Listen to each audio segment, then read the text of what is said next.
નમસ્કાર મિત્રો, સ્વાગત છે આપ સૌનું અમારી યુટ્યુબ ચેનલમાં. તો મિત્રો, હાલની આપણે ટુડે વેધરની વાત કરીએ તો ગુજરાતમાં ગરમીનો પ્રકોપ વધ્યો અને આ વિસ્તારો સહિત 9 જિલ્લાઓની અંદર હીટવેવની આગાહી તેમજ પશ્ચિમી વેસ્ટર્ન ડિસ્ટર્બન્સની અસરના ભાગરૂપે વાદળછાયું વાતાવરણ અને કંઈક કમોસમી વરસાદ.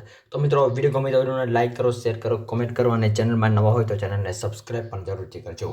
તો મિત્રો, હાલની આપણે વાત કરીએ તો આજના વેધર અપડેટની વાત કરીએ તો દેશભરની અંદર ગરમીમાં પ્રકોપ વધી રહ્યો છે. એવામાં ગુજરાતમાં પણ ગરમીનો અસલી રૂપ દેખાડવાનું શરૂ કરી નાખ્યું છે. એટલે કે હીટવેવની આગાહી હાલ વ્યક્ત કરવામાં આવી રહી છે, જેની અંદર 9 જિલ્લાઓની આપણે વાત કરીએ તો હીટવેવની આગાહી જોવા મળી રહી છે. તેમજ મિત્રો, હવે આપણે દેશ તરફ એક નજર નાખીએ તો 14 રાજ્યોની અંદર અનેક વિસ્તારોની અંદર 40 થી 50 કિલોમીટર પ્રતિ કલાકની ઝડપે પવનો ફૂંકાવાની પણ હાલ શક્યતાઓ જે છે એ વ્યક્ત કરવામાં આવી રહી છે.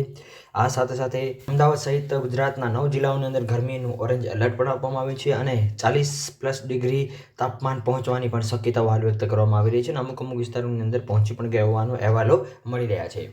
આ સાથે સાથે બીજી બાજુ અમદાવાદ, બનાસકાંઠા, પાટણ, ગાંધીનગર, સુરેન્દ્રનગર, રાજકોટ, મોરબી, જુનાગઢ, કચ્છ વગેરે વિસ્તારોની અંદર હીટવેવની આગાહી જોવા મળશે. એટલે કે તાપમાનમાં વધારો જોવા મળી શકે છે, એટલે કે ભારે ગરમી જોવા મળશે.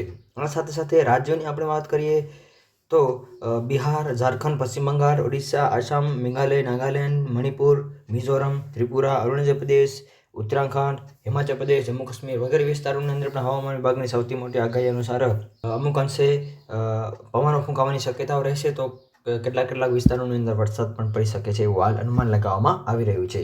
આ સાથે સાથે 11 થી 12 માર્ચની આપણે વાત કરીએ તો 50 કિલોમીટર પ્રતિ કલાકની ઝડપે પવનો ફૂંકાશે. તેમજ 14 અને 15 વિસ્તારોની આપણે વાત કરીએ તો હવામાન વિભાગની સૌથી મોટી આગાહી અનુસાર અમુક વિસ્તારોની અંદર ભારે ગરમી પડશે એવું પણ હાલ અનુમાન લગાવવામાં આવી રહ્યું છે.